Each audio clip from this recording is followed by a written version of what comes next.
everyone, and welcome into this episode of the Bear Down Buzz podcast. As usual, myself, Eli, joined by Joe and Isaac. And we're going to start off with the biggest news this week in the NFL. Myles Garrett has requested a trade out of Cleveland. He does not want to be with the Cleveland Browns anymore. Their path just doesn't align with the caliber of player he is right now, and he wants to perhaps join a team that has better chances of making it to where he wants to be. So, Joe, I'll start with you first. Should the Bears consider giving up some draft capital for a player like Myles Garrett? Okay, here we go. So there's a couple things that go along with this. First of all, uh, if if the Browns are actually going to trade him, they're most likely going to wait till after the draft um, because of money situations and stuff. Um, and even and that's also a possibility they don't for a reason they don't trade him is because he is owed a lot of money, and you the the Browns may not want to pay him like they may not want to give him money before the trade because it's just give him money before the trade and then shop him off because then they're basically eating a bunch of dead cap and they don't want to do that. No team wants to do that. So it's also been stated that this could just be a negotiating tactic for Myles Garrett. I can see it not being one just because the Browns weren't what they were supposed to be this year. But that being said, he was on the 0-16 Browns and he didn't have a problem then. So I could like that notion that it is a negotiating tactic, I could see. Um, but let's say it's not, and it's after the draft, they still available. I would definitely say the Bears should try to go after him because we're not giving up any draft capital this year. Now, maybe the next couple of years, draft capital is still very important, but hopefully it's not. Hopefully this year we take care of everything we need to take care of. And if we trade for him, we're kind of filling the last hole that we need. Although, I mean, yeah, if you trade for him, you hopefully you're filling the last hole you need. And then with that, like if the Bears end up drafting another defensive lineman, I guess you don't need to trade for Garrett, but you also still need to get good players on the team, and obviously Garrett's an all pro. Um, so I don't know, like it's a tricky situation because if you wait till after the draft and you draft a defensive lineman, maybe you don't want to trade for Garrett, just because you invested capital into a defensive lineman, and you also did that last year.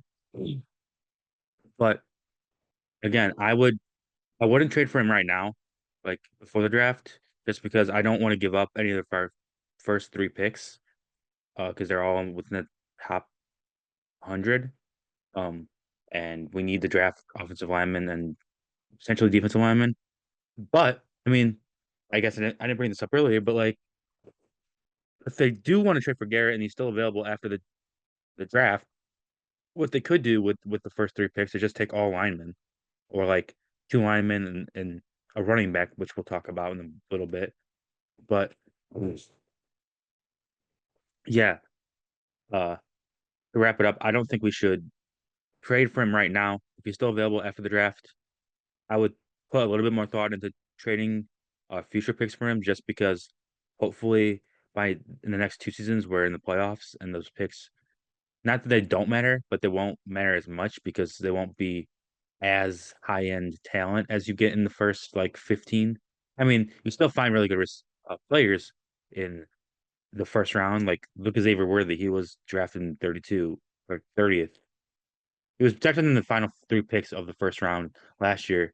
And yeah, he had a rough first half of the year, but he's really come on late in the year and in the playoffs. And that ended up being a really good pick for the Chiefs in the first round. And I might be wrong on this, but I don't think I am. Didn't the Ravens draft Lamar Jackson at like 23 or something, or like 20 in the 20s? They drafted him at 30. There's them at 30. But still, that's a player in the first round, in the late first round, that ended up being a star. So like you can still find stars in the first round. But yeah, I would if we if he's still available after the draft, Miles Garrett, trade try to do what you can to trade your next couple years picks for him. But I wouldn't do it right now. Uh, I'll pass it over to you, Isaac. What are your thoughts on the Miles Garrett potential? So I definitely agree with everything you're saying. And I'll try to get through everything that's in my mind right now in regards to Miles Garrett. So first, in regards to this being maybe a money thing for Miles Garrett, I honestly feel like he's gotten to the point where he's like, you know what? Like this isn't gonna work in Cleveland. We thought that Deshaun Watson was going to come here and be a culture changer, team changer, that they were going to, make the playoffs, go deep in the playoffs. That's not the case. And I think he realizes that he's at a point in his career, he's 29 years old, where he needs to be on a playoff contending team, Super Bowl contending team to make a difference. And, I feel like at some point players care more about winning than money. And for someone of Miles Garrett's caliber, where he's won multiple awards. He's been to multiple first team all pro. It's more than just getting those accomplishments. It's like he wants to win a Super Bowl. So the thing is, like, I don't think the Bears should trade for Miles Garrett right now, because I would Cleveland would probably come up to Chicago and be like, okay, guys, we want your first round pick this year, your one of your second round picks this year, and maybe a player or a late round pick this year or next year. That it's too much to give up. And the question I keep on coming back to is the fact that Caleb Williams was sacked 68 times last season, and the Bears even would consider trading all that valuable draft capital for Myles Garrett is crazy to me, because we really need to invest in the offensive line. And it's not going to just come through free agency. As much as people think that we're just going to be able to sign every top tier free agent, I hope that's the case, but it's likely not. So we're going to need to look in the draft for some offensive line help.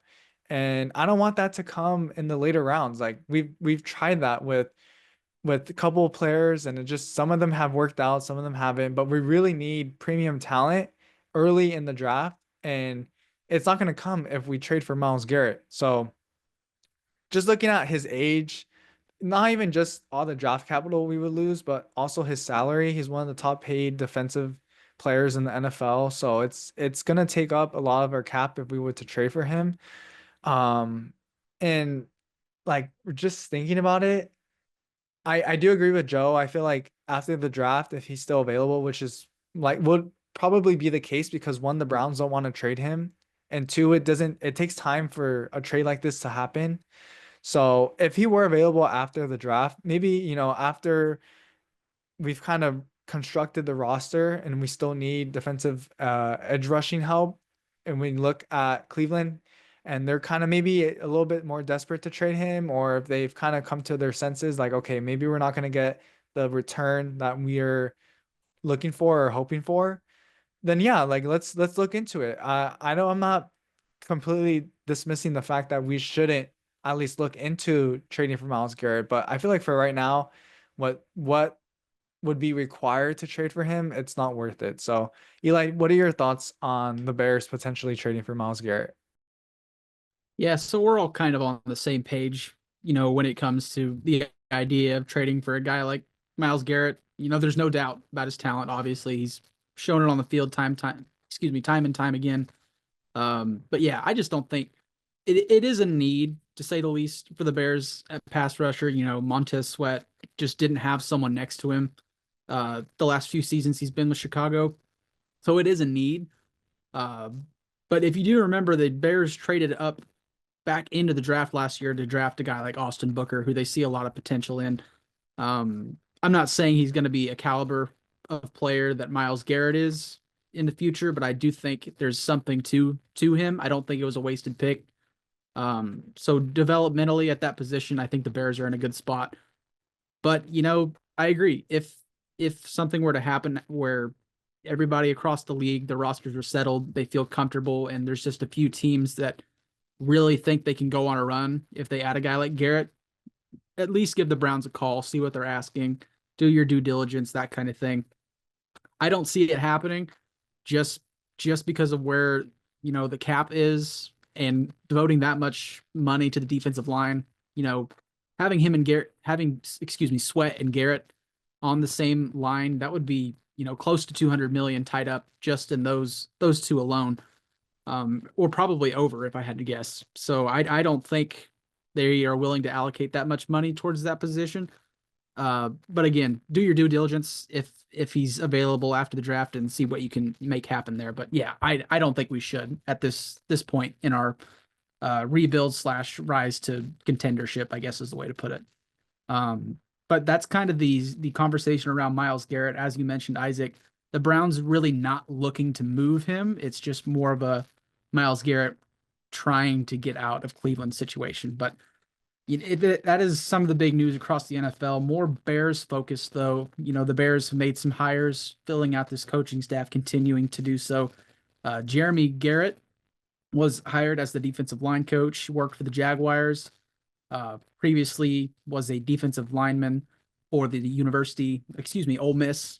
And again, I don't know too much about him, but that's the defensive line coach there. Dan Rouchar, who we talked about in the last episode for the offensive line coach, was hired previously with the Saints at the professional level and then with Tulane University. Seemingly a good hire. And then one that I don't think a lot of people saw coming, but Joe did mention that maybe the Bears would give him a look on their coaching staff. Eric Bienemy was hired as the Bears running back coach. And I'll kind of be short with this and then toss it to you, Isaac. I really like the hire. It's something that, to me, at the very least, came out of left field.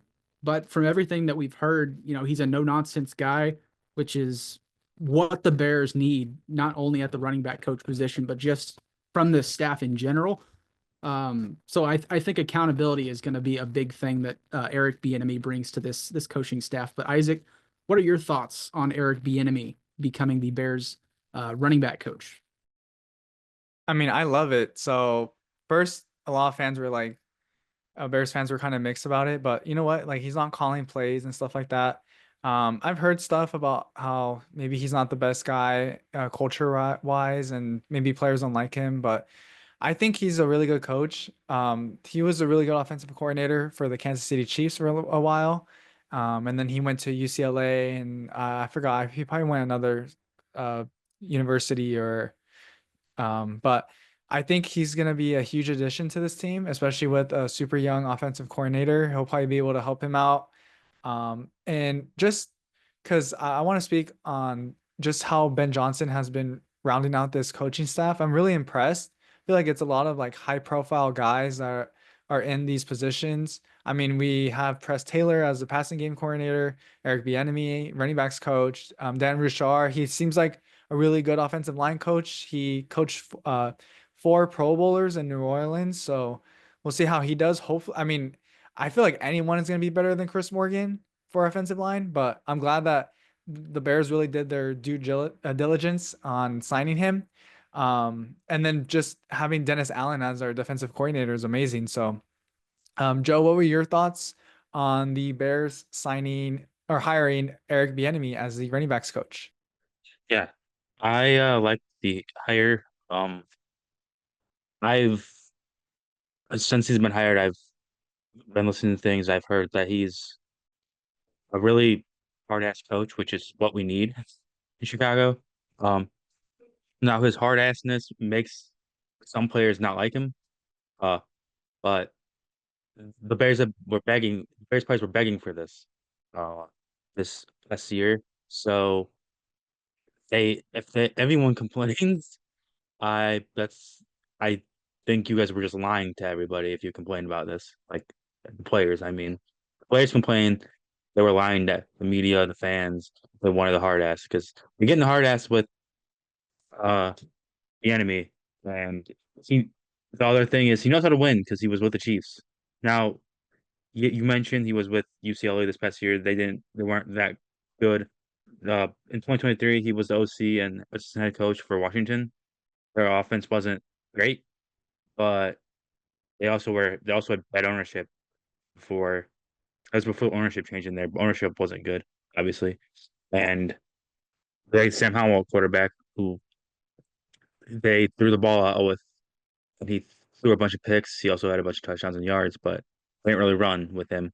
But Bienemy has been a running backs coach in his past. Like he started out as a running backs coach in college in the early 2000s. Then he in the NFL as a running backs coach. Before he was OC, he was a running backs coach. So he has the running backs coach background. Uh, so I do think it's a really good hire. I think I think he'll, like I said, bring that edge to this team that they need. It also helped Ben Johnson learn how to build a winning culture because he was around that in KC for 6 years, 5, 6 years. So I like I said, I like the hire. Uh, Excited to see what he could get out of our running backs, but we'll talk about that. Clearly, the next thing we're going to talk about um what running backs the Bears are probably going to be looking at in this free agency in the draft. But I'll pass it over to you, Eli, and give your thoughts on the enemy hire. Yeah, so Bienemy, it's overall just I think a good hire by Chicago, as you kind of mentioned, just a no nonsense guy. If you're offended by his style of coaching, I think that's more of an indictment on the type of player you are. So it'll be interesting to see, as you said, who the Bears will bring in or maintain. It's been a big conversation around DeAndre Swift and Ben Johnson this offseason. Obviously Ben Johnson and Swift reuniting. Swift was traded away to Philadelphia, so it seems Ben Johnson wasn't the biggest fan of Swift, but obviously full circle, they're back together again. It'll be interesting to see what they do moving forward via free agency and the draft, which is where we will start free agency wise, Joe, and I guess the draft in general as well. Who are some running backs that you are interested in for the Bears to take a look at during this offseason period? So I'm going to start with free agency. These aren't necessarily running backs I'm interested in, but these are running backs that Ben Johnson might be interested in with the way he likes to run the ball. So if Najee Harris ends up not being re-signed by Pittsburgh, he could be an option for Ben Johnson because he's a tough runner, hard runner. He's not David Montgomery, but he's of the same kind of power running uh style that David Montgomery is. Now, if you ask, I think all three of us, we don't really love Najee because he doesn't have the explosiveness, and he rushes for 1,000 yards every year, but really when you look at it, most running backs behind a decent offensive line do that. Now, obviously, the Bears haven't had a decent offensive line in forever, so we don't really see a lot of 1,000 yard rushers. And teams like the um Titans didn't do that. I don't think Titans had a rusher over 1,000 this year, but when they had Derrick Henry, they test that every year. Um, with I would say probably average offensive lines. Um, but yeah, I don't think they need. I wouldn't go after Najee Harris just because I don't really love him as a player, but I could see why Ben Johnson would go after him.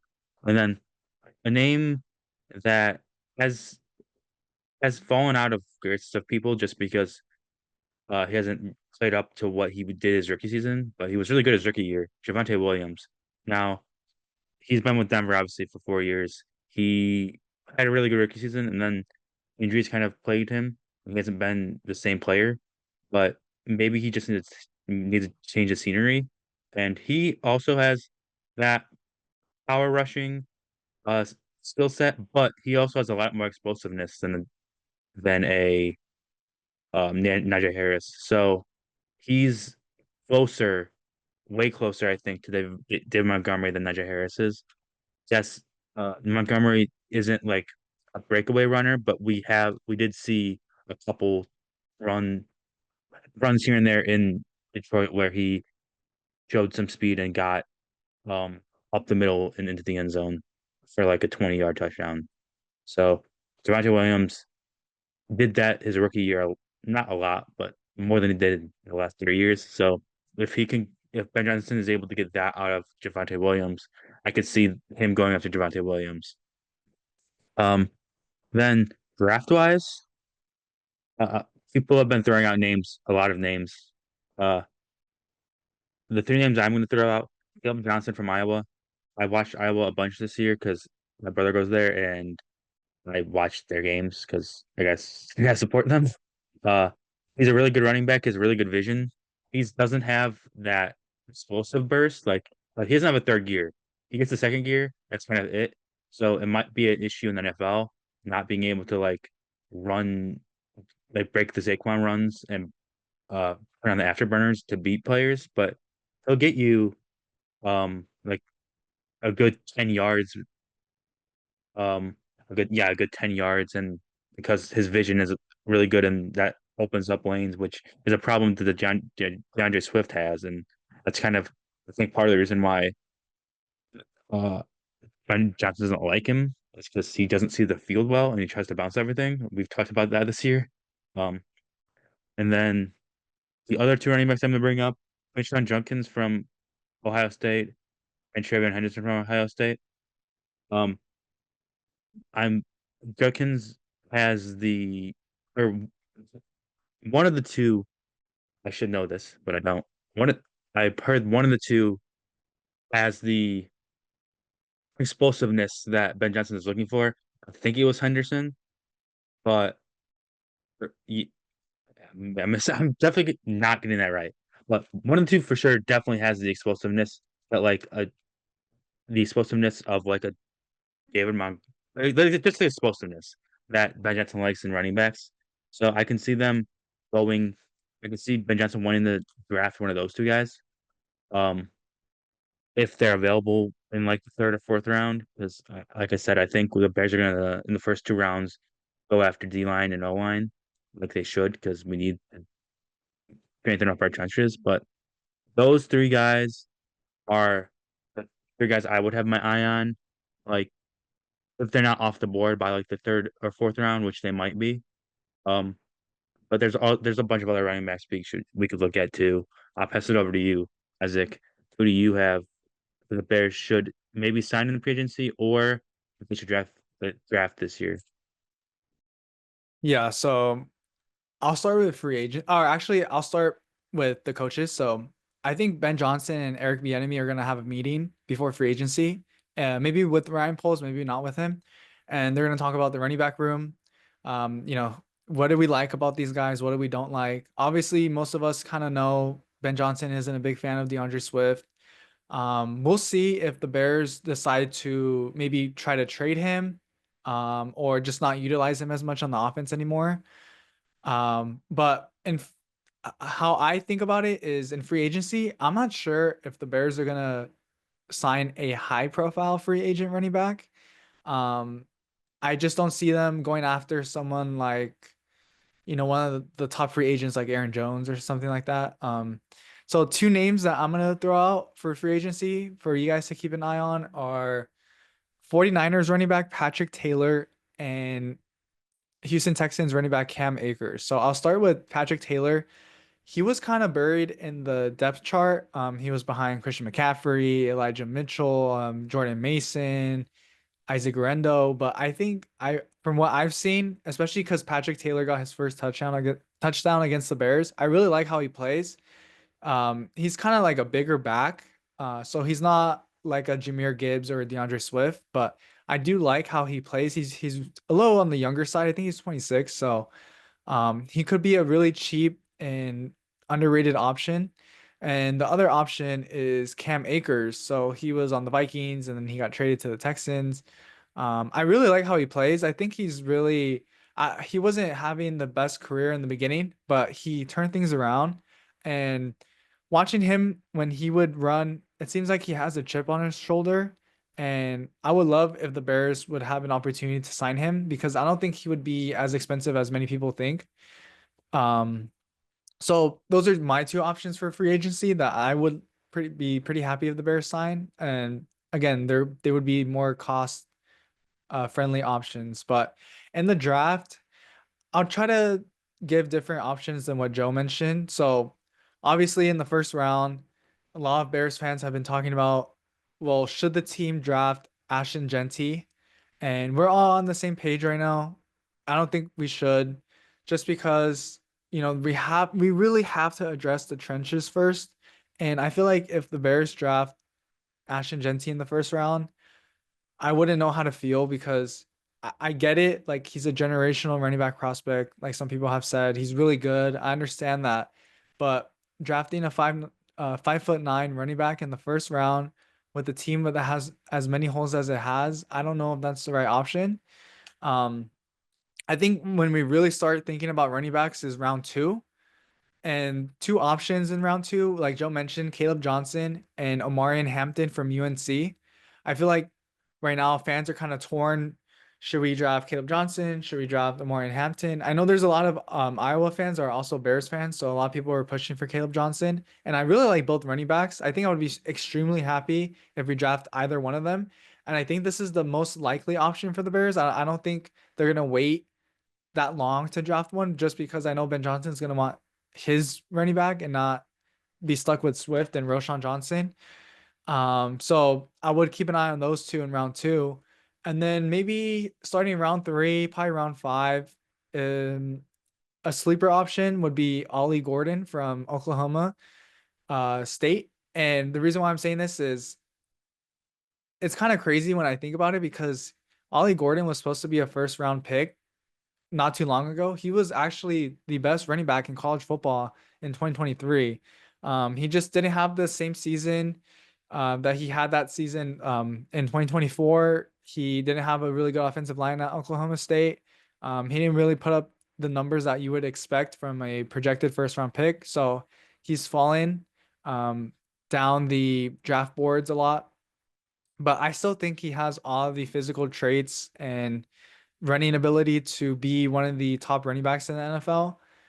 So and it's funny because most of the time when a prospect that's projected in the first round kind of falls, it's because of injury history or maybe there's some character issues, stuff like that. But none of that really applies to Ollie Gordon. He just didn't have a good final season at Oklahoma State. So I would keep my eye on him. But Eli, what are your thoughts? Do you have something, Joe? Yeah, sorry. You mentioned Cam Akers and you just mentioned injury history. Uh, that's part of the reason I don't think Cam Akers is a bad running back, but I would be hesitant on signing him just because he has torn his Achilles twice, or either his Achilles or ACL. I think it's his Achilles. Uh, but he's done that two before this year. He did that 2 years in a row. Now he did have a really good year as a backup or a second running back in Minnesota after they got traded back for him after he was with Houston. Started the year with Houston, then the Vikings traded got him back because he was on the Minnesota last year. Um, so he's not a bad running back. I just be very iffy on the injury history because we know with the Bears, players don't have the best luck with not getting hurt. So I just be hurt. I just be weary on that. Saying that though, the Bears they did fire their strength and conditioning coach, head strength and conditioning coach. So they're gonna hire someone else. So hopefully he he gets our players in better shapes. Not that our players aren't in good shape, but like just so they don't get hurt. Or like I'll bring this up too, like Montez Sweat. Hopefully this next our new strength and conditioning coach could get him on a plan where he can play more than 65% of the snaps in a game, or more than 70% of the snaps. Get that up to 80. He's our highest paid DN. He needs to be on the field. Now, maybe that's own will change that too because he's not like Matty Eberflus and he likes to have his guys on the field all the time. So we'll see. But yeah, I'll pass it over to you now, Eli. Who do you think the Bears should target in free agency for running backs and also the draft? Yeah, I like that you brought up the fact that they fired their strength and conditioning coach because that was something that I was all aboard the last few weeks of the season. It just seemed like injuries throughout the year just kept racking up, and it was for simple things like hamstring issues and what anything. But I thank you for bringing that up because it needs to be talked about. Um, and hopefully Ben Johnson doesn't bring anyone over from Detroit for that issue as well because they had the same problem as we did this year on a much bigger scale. Um, but as for the running back conversation, you guys brought up a lot of great names, and that's the consensus around this draft class this year is that, it's one of the better ones than there have been in the last few years. Now, obviously, guys in previous years like Gibbs and Bijan and Brees Hall, like it's been a pretty good streak the last few years for the running back position in these draft classes. But everybody's talking about the top names, and I did a little bit of research today, and one name that I feel like hasn't got attention is Dylan Sampson from the University of Tennessee. From reading about him, he seems like a good breakaway speed guy. I believe unofficially he ran a 4.35 40 time. Now, obviously, the NFL does their own combine process, so it'll be interesting to see how things change from prospect to prospect. But this guy seems a pretty well-rounded prospect. And again, people shoot up draft boards, and we're further out than we think from the draft process. But if this guy can, fly under the radar, this is easily a guy that could slip past, where the Bears draft at 39, 41. And even into the third round, if we can get him at 72, I think this is a guy that would really revamp our backfield. The knock on him though is from everything I've read, ball security was a bit of an issue, but I think that's a problem for any running back coming into the league as a rookie. That's just something you got to figure out. He is 5'11", so he's right around that typical running back size. So I don't think that would be an issue. He does weigh 190. So, I think the Bears would ask him to bulk up a bit if he were drafted. I think that, again, that goes for anybody at the position. You need to be have some meat on you if you're going to be a running back in this league. Pass catching, I think he's from what it sounds like, he's a pretty versatile guy out of the backfield. So, that's something that Swift is pretty good at. But again, if we can get the best of both worlds in one player, I think it's an easy decision. And then his pass blocking ability, they said he struggles with the anchor. But again, I think it's more often than not, most backs coming out of college, that's something they need to work on. So all of his flaws seem like they can be fixed by a guy like Bienemy who has experience doing this. And I think it would be a good pick for Chicago if he can slide into the day 2 range, which is where he's been listed. Some other names that people have talked about that I wouldn't mind one bit, Cam Scatabo, from everything that people have talked about. He's a bruiser, and he is just a tough running back that could maybe slide. I think just from the hype he's gotten, he might go a little bit early, in my opinion. I think there's a guy like that every year that gets some pre-draft hype. Maybe his combine will knock him a bit, but if he's taken late enough, I wouldn't mind him to the Bears. Devin Neal was a guy that I've did a little bit of research.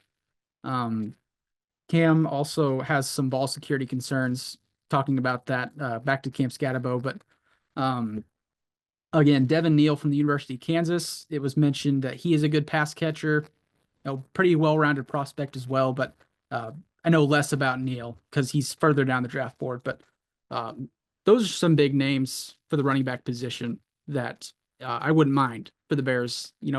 It's an interesting conversation around that position right now because it seems like people are pretty split on DeAndre Swift. There's either the side that people think, he was just behind a bad offensive line and they saw what he did in Philadelphia. But I think we're pretty well on the mindset that he's a talented player, but not good enough for what the Bears have right now. I wouldn't mind one bit if they decided to go a different direction in the draft or free agency.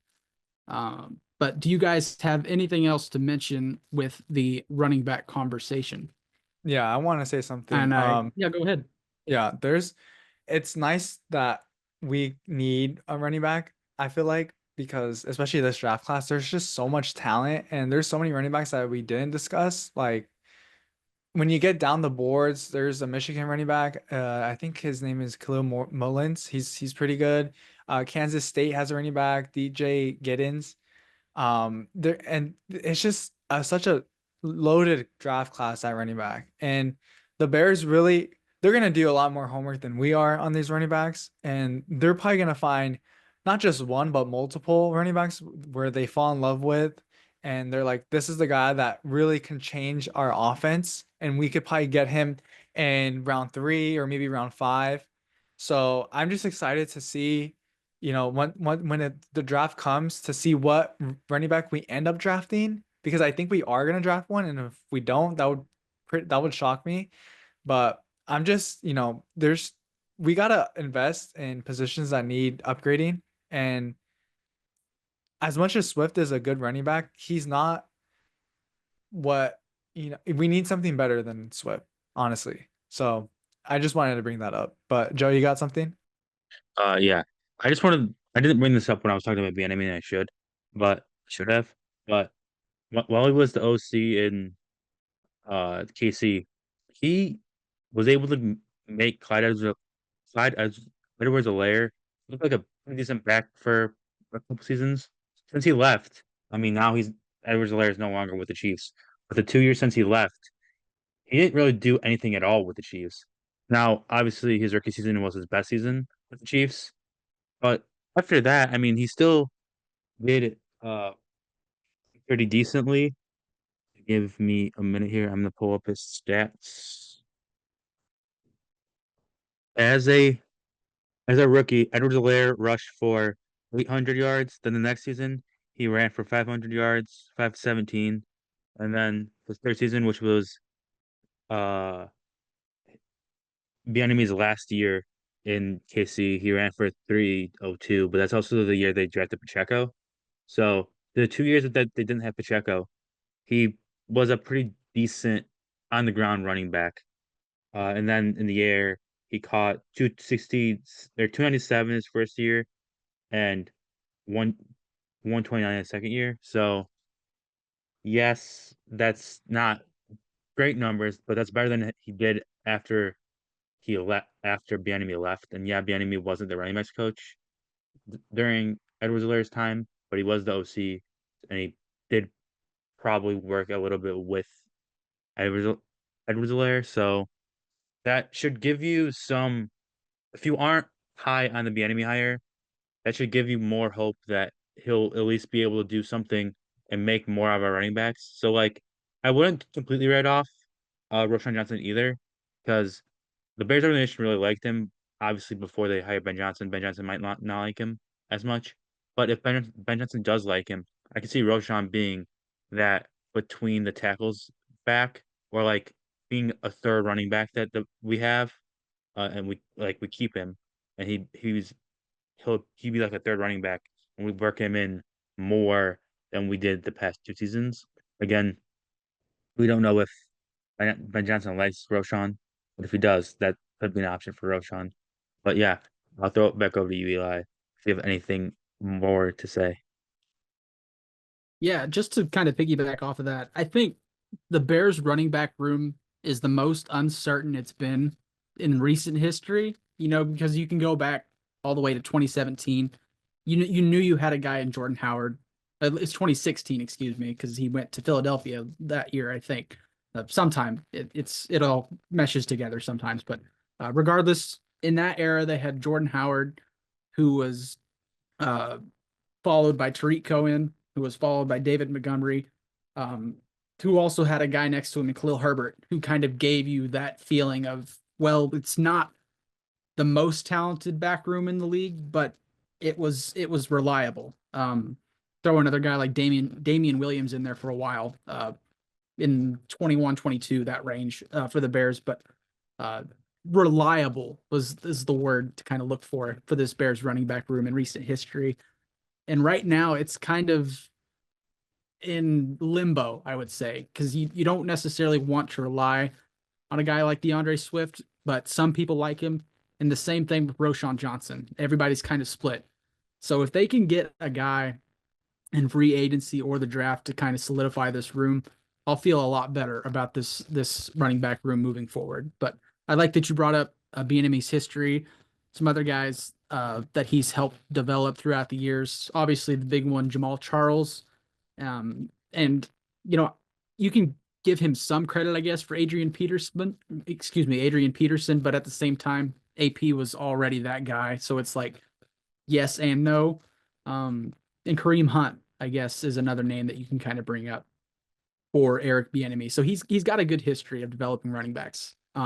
Does anyone have anything else to mention about the running back conversation? All right. I think that kind of ties things up for this episode. It was a running back heavy episode, which is a need that the Bears need to address moving forward. But that will do it for this episode of the Bear Down Buzz podcast. Be sure to go like our TikToks, our YouTube Reels, everywhere we are. Go follow us, retweet our stuff. These two on Twitter do a great job posting their content from multiple different outlets. They write about, Isaac writes about the Bears, Joe writes about the Chiefs, the Bears, pretty well the name a team and he might write about it. They both do great work though. So be sure to go like their content as well. But this again has been the Bear Down Buzz podcast, and we will see you next week. And we'll see who won Super Bowl 59. See you next time.